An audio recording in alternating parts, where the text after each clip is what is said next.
You're welcome to the interactive segment here on Joy News Prime. Aisha Ibrahim is moderating. Hello, Israel.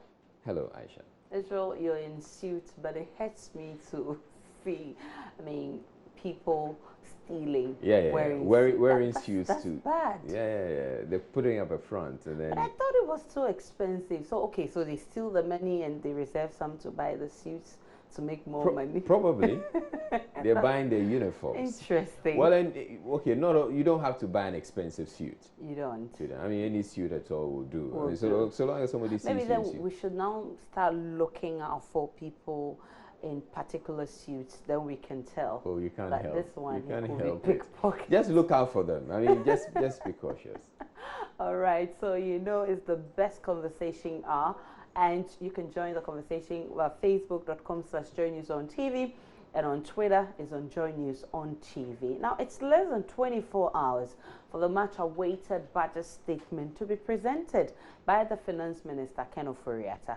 The budget is expected to highlight major sectors of development, including the economy, energy, education, and health. I know most of you have higher expectations of this budget. So I need you to tell me, what are your expectations of tomorrow's budget presentation?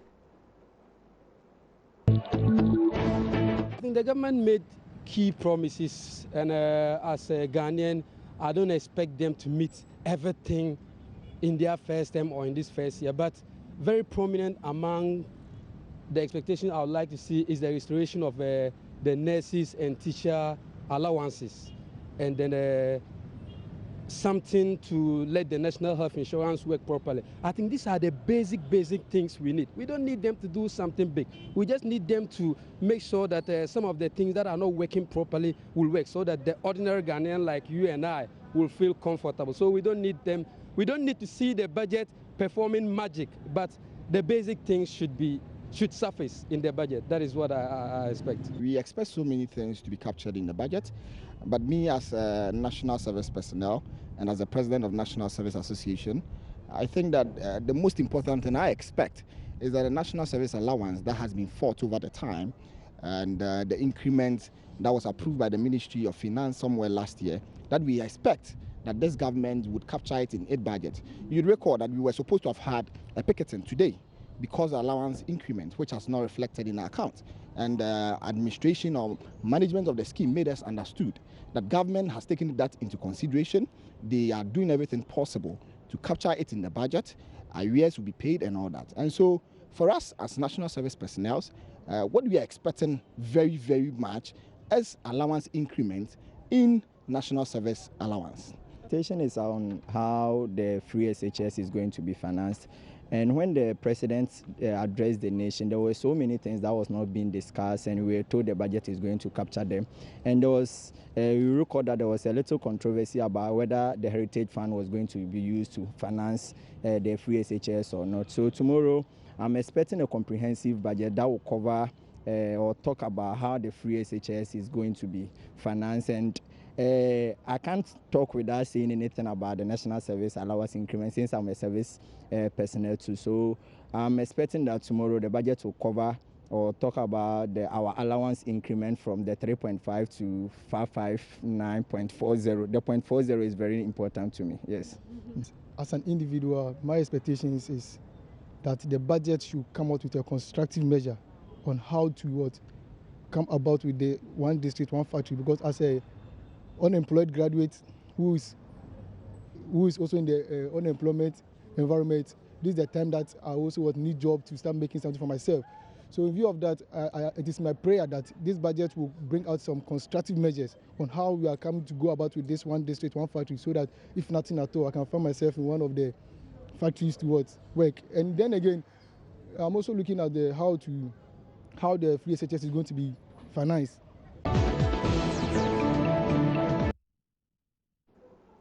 But Israel, interestingly, I'm looking forward so much to hear what the NPP will be doing with the free SHS. Indeed, where they're going to get the money from. Exactly. So because I want to have about 7-8 children, and they have to go to school. 7, 8 children. Yes, Aisha. of course, because I want to become president one day so that they can vote for me. Oh. In fact, if the 8 children have their children, And great their grandchildren. then you know we have a lot Yeah, of but that people. time, I mean, you'll be out of No, contention. still grounding. You'll still be Tundra. Yeah. Let's check what you've been saying on Facebook. Kwesi Boateng says, I'm very optimistic. Tomorrow's budget will re-inject fresh blood into the ailing economy. The NPP is noted for stabilizing the economy. I expect the finance minister to give us the modalities to arrest the falling CD and also how the current intermittent power outages left behind by the NDC can be addressed. Films Key says, it should cover all the promises, including every sector of the economy, because as at now, we don't know the whereabouts of the economist man vice president. Mr. Israel and Aisha, I will sit close to my radio as well as TV to listen to everything. Eric Ej says, well, as usual, we expect the minister to state the exact time newly trained teachers working since October last year without allowance back in college will be paid. If possible, our allowances that we missed in college since we were there before the promise was made. Wish you and the president well. So we want them to backdate the allowances to cover you. And in B. Gordon, It says free SHS. so 1, again. free SHS. 2, 1 dam for all the villages in the north. 3, pay teacher training allowances. 4, pay nursing training allowances. 5, free maternal care. Well, you have a long shopping list. Okay, noted. And Ayim Pusat Matthew says, good time for Ghana. I hope the NPP is ready, and I'm sure tomorrow's budget shall cover all their campaign promises. Wish them the best. Iduku Denyi Jr. says, simple. Tell us how they're going to fund free SHS. And Sure, he also has a long a list. long list. And Ben Bella Ame says, can anything good come from Nazareth/MPP? I'm waiting for Ken Ofori-Atta to get on a stage tomorrow and let us all know he was totally kidding about this budget thing, that he just did it to show people that anyone can be popular with people who okay. What's he trying to say? I don't quite know. I really don't get him. Okay, so those are some of the okay, this one from Triple M Murad says, student teachers ratio should be checked on Massa and anyway Alawa. Okay, so it's well noted. But there seemed to be some silence about the Black Stars following their poor performance at the African Cup of Nations recently. But concerns have been raised recently after Maxwell Konedu, assistant coach of the team, was made interim coach, while a committee has been set up to work on getting a substantive coach for the Black Stars. Question I ask, I mean, doesn't the acting have what it takes to do the job? Do they need any committee to look for a substantive coach? Well, what do you think? Share with me. Yeah, I believe he can. Because looking at Avram Grant, when he was the coach of Ghana, he didn't even stay here to scout players from the local league. I believe there are very good prospects in the local league who can help the national team as well.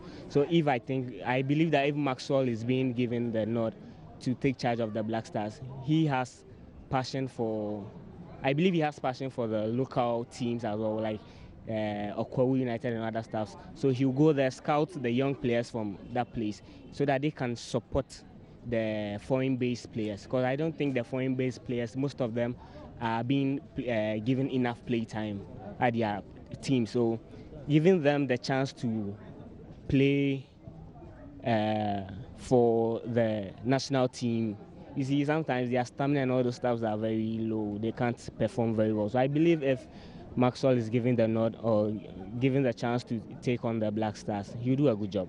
I think I hold opposition view to what my brother just said.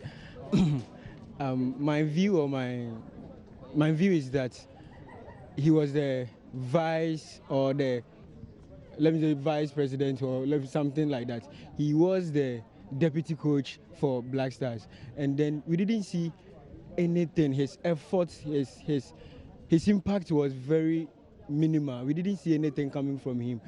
Although he has an outstanding record in the local league, some of the teams that he has coached before, But over there in Black Stars, we didn't see anything coming from him. He has been there as a deputy coach, and then being the country, he was supposed to scout players locally. And then Abraham Grant, if he has not been in the country for a very long time, he's having the international exposure. So he was scouting players outside.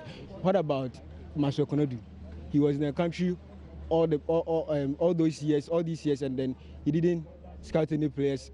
So people are condemning or accusing Abraham Grant of not taking any local player. What about Marcel Konedu? He was supposed to do those jobs, but he didn't do anything. So I don't think if he is given the nod, he can do as we are expecting from him. No. That would be the best for we to use the local coach than using the foreign coach, because the local coach, they know much the players than the foreign one.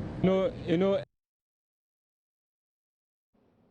All right, so those are interesting comments from the streets of Accra. A lot more messages are coming on our Facebook platform, Israel. Mamaki Asama says, I believe he can coach the team, but I will not advise him to go there because Ghanaians hate to be led by their own. Master, continue to assist the foreign coaches, and that will be better for you. If you try, they will disgrace you, just as they did to Kwesi Appiah. Don't agree. Judicial says, I think it's a good idea because it's time for us to value our own people. Because I can't think far why we always elevate white coaches than ourselves. The problem is not our coaches, but the FA as a whole. They need an amendment. Kwesi Boateng says it was the same member committee who brought Avram and they named him a top-notch coach. Now the same member committee has been constituted again to come and waste the money. Was Maxwell Konedu not part of Avram's management team who made Ghana a laughingstock? What Ghana needs now is FIFA suspension, but not coach, and I'm praying towards that. Prince Nuruddin Baumia says, I think it's time for us now to appreciate our local coaches and then grant them the opportunity to coach the national team. I fully endorse him. Eduku Denyi Jr. says, hypocrisy at its peak. How can a man be assistant coach for 5 years and still not be deemed qualified for the job? What has he been learning all this while? It brings to the fore the question of his contributions to the coaches he served under. I don't think he can coach the Stars. Incompetent FA and assistant coach. And those are some comments. Okay, someone says he wants to ask for your opinion. Well, I think I think we should go for a local coach. I mean, I'm not being convinced about the foreign coaches because they're coming. And what really have they done for us? We really haven't seen much. Okay, if we haven't brought the cup with, we haven't brought any trophy in with the foreign coaches, we may as well give it to the local coaches. Definitely. And let them experiment. At least they understand the dynamics of our.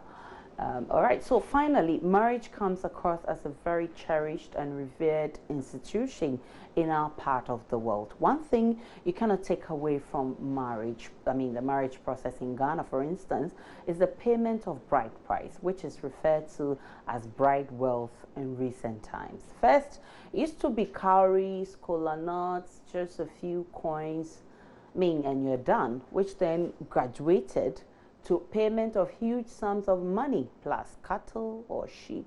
Well, today it has been modified even further to a situation where car keys, tablets, phone gadgets are included or even requested for as bride price. It has become so because many are those who believe that the bride price must be higher to prove the woman's worth. What do you make of this? A woman's bride price, must it be higher to prove her worth? No, I don't agree with that. You know, all depends on the substance that you've seen in the woman. You know, a good man will not see on that side that the family, I paid much for my wife.